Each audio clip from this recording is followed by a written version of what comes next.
This jigsaw is looking at the mechanics of the straight knee.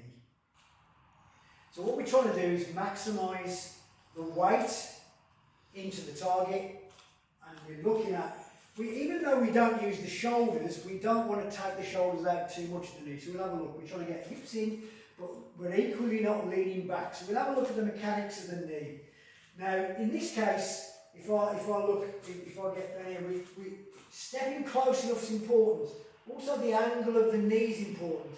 And it's, when you practice the knee, often you do on a pad, and people tend, therefore, when they do the pad, they tend to knee up, and we don't want that. We actually want the knee in. So we want the knee in. Now, we want the engagement of the hip, it's really important. In fact, we would probably go, not important now, but you would rise on your toe a little bit. What we don't want to do is lean back. We want to push the hips in. That requires you to sort of, your hips, your shoulders to go back, engage. It's a bit like if you're doing a stomach crunch where you're not completely letting your stomach muscles go. You're keeping the stomach muscles, your core muscles engaged in this. So your shoulder, you're still getting some shoulder weight into the shot. So let's have a look on the pads.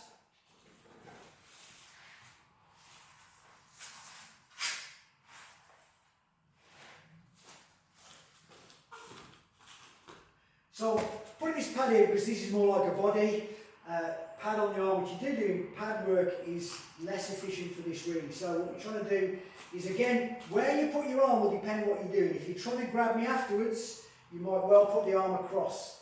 If you're trying to knee and then kick me, you might even want to just keep a guard. It will depend a little bit on what you're doing. So if you, again, keep this tweaked, and drive up on that foot and knee, and relax that leg. Want the leg, that's good. Want the leg nice and relaxed. You want almost, so this, if you can, really relax when you do it. So it pops in without trying it. So better, much better. Try not to, again, what we're trying to do is, the more the leg goes out, the less weight's behind it. So the more you can keep the leg into the centre behind your hips, the more power there is.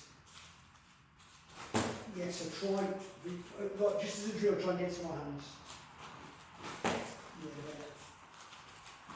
Better. Just let that relax out if you can. Pop it out. That's better. Pop it out. So, again, starting, not pull too far back so I see it. So it's just where you are, as if you're going to punch me, as if you're going to kick me. And it pops out. Good.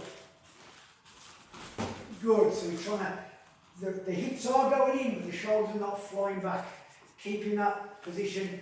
Important not to show it. It's easy to evade if you see the technique. So it's got to look the same as if you're walking in or you're trying to punch or you're throwing a kick. Hips and everything have got to look the same. You are driving up on the foot, but you are keeping this leg relaxed. So it's not a stiff drive. It's a straight through, nice and relaxed technique. Keep a little bit, just a little bit. Good, So it just pops in quick, almost like, good.